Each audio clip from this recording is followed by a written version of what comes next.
I might say that we started out with a specific goal in mind, the goal of seeing established at a university like Harvard a professorship or chair of Armenian studies, a chair which could be the means for fostering research and studies and publication. He has been called the father of the Armenian studies movement in America.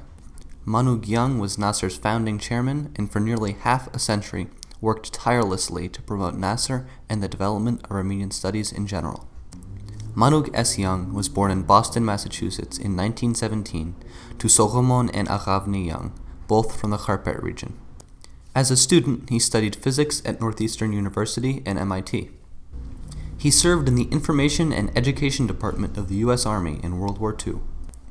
After taking courses at the London School of Economics and attending UN General Assembly meetings in London, Young began to shift his interests towards international relations. While Young taught physics at the University of Massachusetts, he also began to pursue a master's degree in history at Clark University, writing a thesis on Russian-Armenian relations. In 1954, Young arranged for Professor Richard N. Fry of Harvard to address the Armenian Students Association of Boston.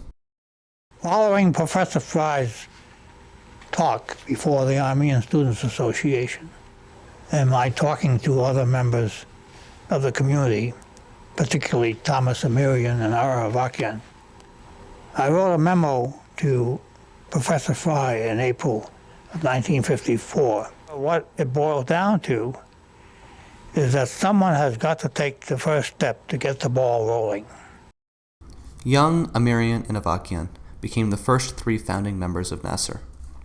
Throughout 1954 and early 1955, the NAASR founding group, now totaling 9 and chaired by Young, met and discussed their plans for the future.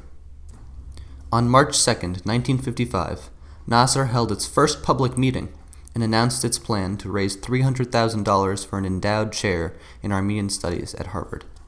Over the next 4 years, Young, as well as others, crisscrossed the United States, speaking to community audiences about the importance of the Harvard campaign and raising funds. In May 1959, the total raise surpassed the $300,000 goal, and a victory banquet, attended by more than 1,000 people, took place at Harvard's Memorial Hall. In subsequent decades, as NAASR chairman, Young worked towards the creation of a second chair at UCLA, the development of a program at Columbia, and the expansion of the field to additional universities. Under his leadership, NAASR continued to expand its operations while remaining true to its mission. And we can be assured that all the money and all the time that we have spent, there is no end to the rewards that will come now and in the future.